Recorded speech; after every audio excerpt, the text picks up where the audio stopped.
Ya, selamat pagi, Bu. Iya, Saya Dokter Afri, dokter yang berjaga di sini. Dan jadi dengan Ibu siapa? Bu Reza. Ya, Bu Reza ya. Ada keluhan apa Bu Reza sini? Saya keputihan. Keputihan ya, bisa ceritakan keputihan itu seperti apa? Keputihannya aromanya manis, terus kental gitu loh. Oh iya, manis kental gitu. Ya, sebenarnya saya tanya Ibu, apakah sudah menikah? Ya, alhamdulillah sudah. Sudah punya anak Ibu? Sudah Berapa anaknya? 3. 3 ya. Kemudian sekarang tinggal sama suami. Iya, sama suami. Terakhir berhubungan seksual kapan? 3 hari yang lalu. Oh, 3 hari yang lalu ya. Kemudian untuk haidnya kapan terakhir Ibu? Tanggal berapa? 1 minggu yang lalu. 1 minggu yang lalu ya. Polanya bagaimana Ibu? Teratur, maju atau mundur? Teratur. Teratur ya. Kalau KB pernah pakai Bu? Tapi KB? belum pernah. Belum pernah ya. Kemudian untuk kayak pembersih kewanitaan itu pernah pakai nggak? Nggak pernah. Pernah ya. Untuk pemeriksaan pap smear sebelumnya pernah melakukan? Belum. Belum ya. Ya baik. Jadi di sini nanti saya akan melakukan pemeriksaan ya. Pemeriksaannya ada beberapa. Nanti ada pemeriksaan tubuh vagina, itu tujuannya untuk mengecek penyebab dari keputihan ini. Kemudian ada pemeriksaan IVA dan pap smear, itu juga untuk mengecek apakah ada keganasan di mulut rahim ibu. Dan untuk prosedur ini nanti akan saya masukkan alat namanya cocok BB Ibu. Mungkin akan terasa kurang nyaman, tapi akan saya lakukan prosedur. Apakah Ibu bersedia? Sedih. Sedia. Baik, mungkin Ibu silakan bisa menandatangani info consent. Kalian di sini nggak ada ya tanda tangan info consent? Nggak ada. Ya, harusnya tadi di Ya, sama yang ya pokoknya tanda tangan itu. AKDR. Ya, kayak gitu ya. Terus udah kan tanda tangan info consent. Kemudian kita tanya ke pasiennya, sebelumnya Ibu sini sama siapa Ibu? Suami saya. Oh, suaminya ada pendamping buat Ibu ya. Jadi nanti untuk pemeriksaannya Ibu bisa didampingi oleh suaminya, dan itu nanti saya akan temani oleh satu asisten wanita Ibu ya. Nah, Silakan untuk memudahkan pemeriksaan Ibu bisa buang air kecil terlebih dahulu Ibu. Mulai saya siapkan alat. Oke, kita siapin alat dan sini yang kondisinya ada puluh. Kemudian sini ada ekspor steril, ada selimut di sini ya, ada selimut, terus ada kaca steril, ada handuk steril. Terus di sini ada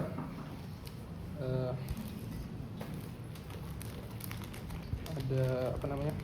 Ada kapas lidi, ada spatula air, ada endocervical brush, endocervical broom. Ya itu aja. Kita taruh di sini. Kemudian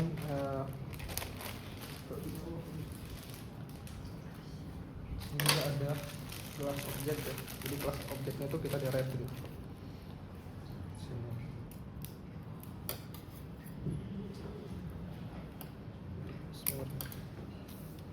Ini pegang cervix, fornix, V1 sama V2. Oke, sama satu kita juga siapin yang cover glass.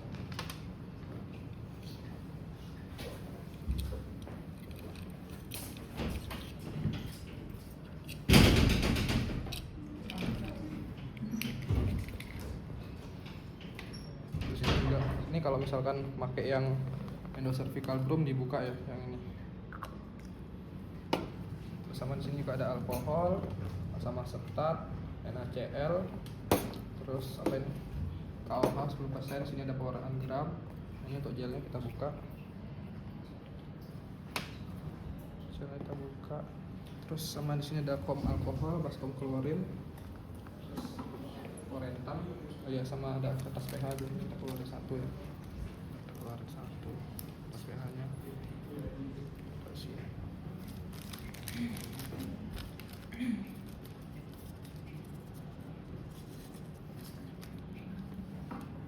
Sama kita pakai masker. Jadi di sini ketika kalian pakai, saya simulasi aja.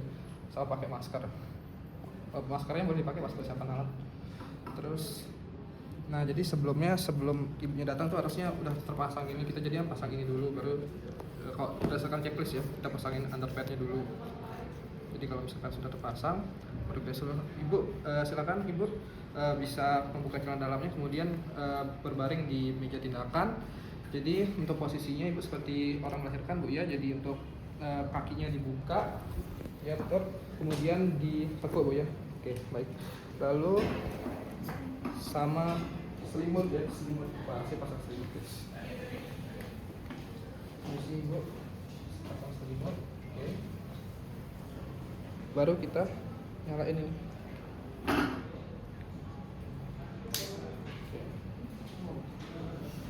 Terus kita cuci tangan deh. Itu semua kali. Ya kalau udah semua berarti kita cuci tangan. Cuci tangan udah di dulu ya? Apa? Keran. Tadi aku sih ya. Anggap ya keran. Kita cuci tangan, terus kita pakai sabun.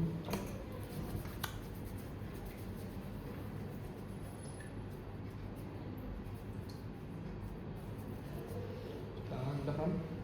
Pakai sabun.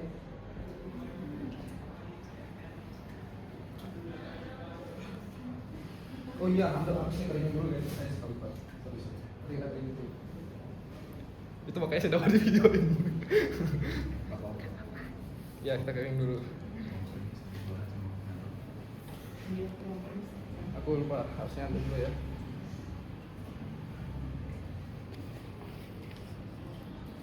Situ ada pasang situ.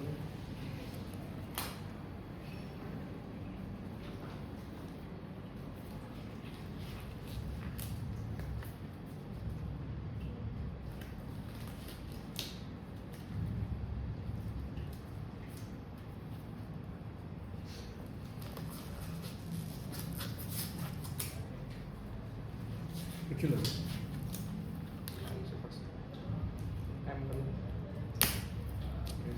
Saya, nah baru kita inspeksi deh. Ini sih ibu saya buka ya.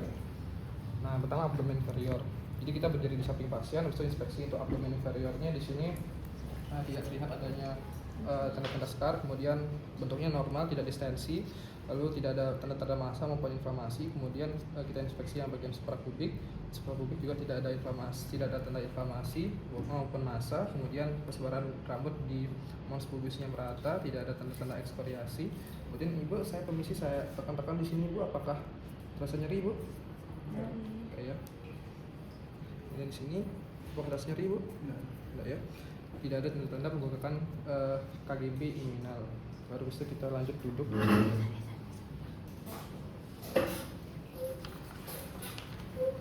Duduk kita inspeksi yang bagian genitalia eksterna. Yang lebih mayornya ini dia terlihat simetris kanan dan kiri, kemudian tidak terlihat ada simetris kanan dan kiri, persebaran rambutnya merata, kemudian tidak ada tanda-tanda edema dan eritema, tidak terlihat adanya ulcerasi, erosi, massa maupun discharge spontan. Tapi kalau keputihan harusnya ada ya discharge spontan. Terus kita buka di introitus vaginnya, habis itu kita cek palpasi di sini. Nah, kita cek apakah ada pembengkakan ductus Bartholin. Di sini tidak ada pembengkakan ductus Bartholin. Kalau udah selesai, kemudian kita selanjutnya pasangin spekulumnya. Jadi kita taruhin gelnya dulu ya. Sini.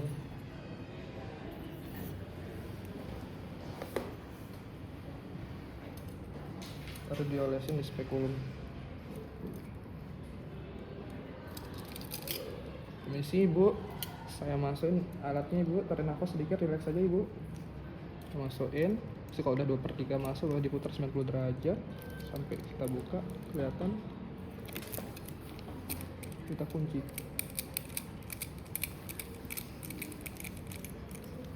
Baru kita inspeksi bagian porsiunya. Di sini untuk warnanya sama seperti warna mukosa,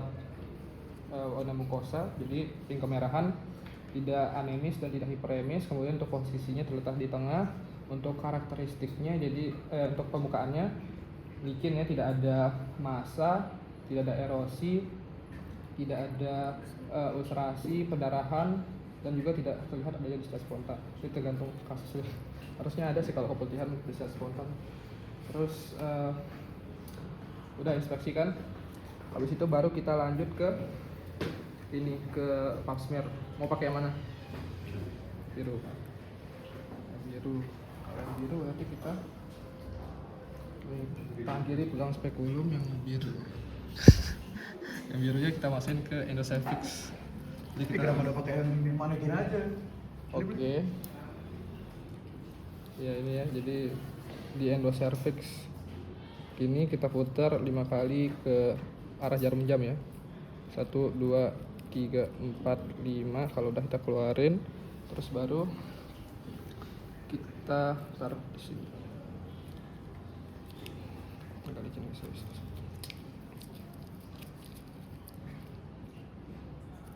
Ayo. Intinya diputar gitu ya. Aku masih agak kagok di sini. Diputar satu kali. Ya bolak-balik. Terus kan kalau udah ini dibuang di tempat sampah. Terus yang pap smearnya ini ditaruh di pom alkohol. Habis itu periksa yang endocervixnya. Buat endocervixnya sama juga kayak tadi diputar 5 kali ke sel jarum-jam. Kalau udah kita taruh di sini.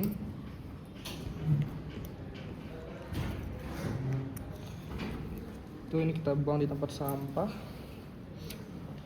Sama taruh di alkohol. Terus habis itu next pakai yang apa namanya ini, kapas lidi ya. Jadi kita melakukan swab yang pertama di endocervix dulu ya. Sama juga kayak tadi. Botol. Kalau udah terus kita taruh di sini. Ini yang pertama untuk yang cervicitis gonorrhea ya. Kita olesin. Kalau udah baru taruh di sini di tempat sampah. Taruh karena ini untuk yang cervicitis gonorrhea dan non gonorrhea kita tuangin yang pewarnaan gram 1. Jadi kita cuma tuangin yang pewarnaan gram 1 aja. Nanti sisanya di lab yang pewarnaan gram 2 dan seterusnya.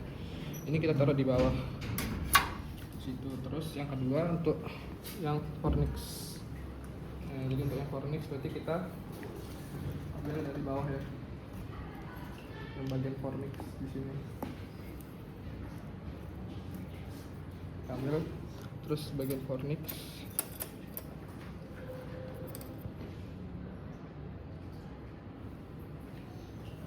Ini buang. Terus ini kita taruhin cover glass dulu ya.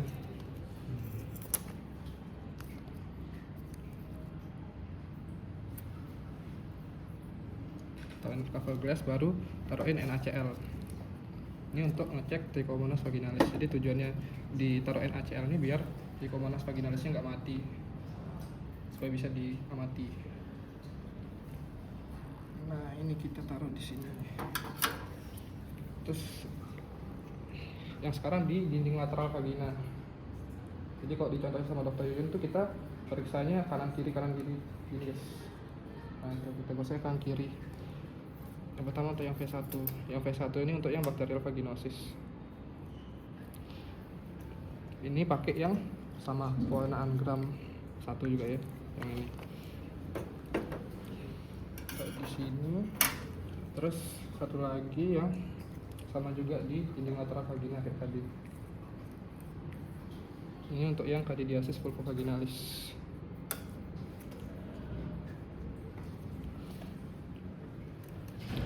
Pakai KOH 10%. Kita pakai KOH 10%. Oke, kalau udah taruh di sini. Nah, habis itu kita lanjut ke tes IVA. Jadi tes IVA ini pakai yang asam asetat. Kita masukin ke sini. Kita celupin, baru ditotol-totolin. Nah, info dari kelompoknya dokter Dini katanya kita totolin tuh nggak boleh terlalu cepat gini ya. Jadi kita totolin itu pelan-pelan supaya nggak sakit. Nah, habis itu kita tunggu ya. Kita tunggu kalau dia misalkan aceto white positif berarti kan warna putih ya. Nah, itu kemungkinan adanya keganasan. Tapi kalau nggak ada ya nggak bisa bilang negatif aja. Kan udah selesai nih. Habis itu kita lanjut ke pemeriksaan pH. Nah, pemeriksaan pH terserah kalau mau pilih yang ini atau yang satunya, bebas. Jadi ini kita periksa.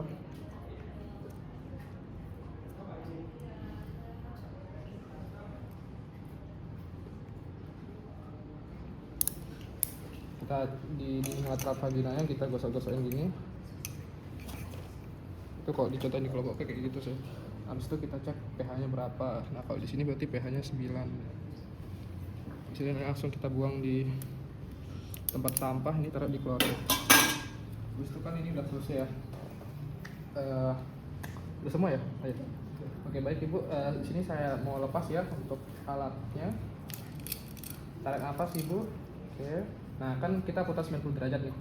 Nah, ini kita buka dulu. Jadi kita inspeksi bagian anterior sama posterior vaginanya. Untuk apa? Kalau yang anterior tuh kita ngecek ada atau tidaknya fistula vesico vaginalis, itu untuk yang anterior. Sedangkan kalau yang posterior kita cek apakah ada fistula rectovaginalis. Nah kalau udah berarti kita tarik isi bu. Nah tapi jangan dibuang dulu ya, jadi kita cek yang KOH 10% buat tes aminnya. Ini di tempat sampah. Nah kita coba di sini, baru dicium gitu aromanya. Kalau dia bau berarti tes aminnya positif, kemungkinan bakterial vaginosis. Ini taruh di baskom klorin. Nah habis itu udah selesai kan semuanya ya. Bagi bu, pemeriksaan sudah selesai. Saya angkat ya selimutnya bu. Selimutnya taruh di bawah juga. Terus permisi bu, saya alasan juga taruh.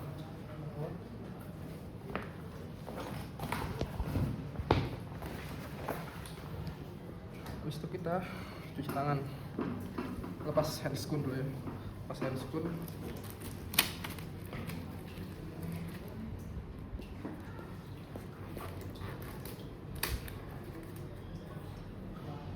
Nah baru cuci tangan.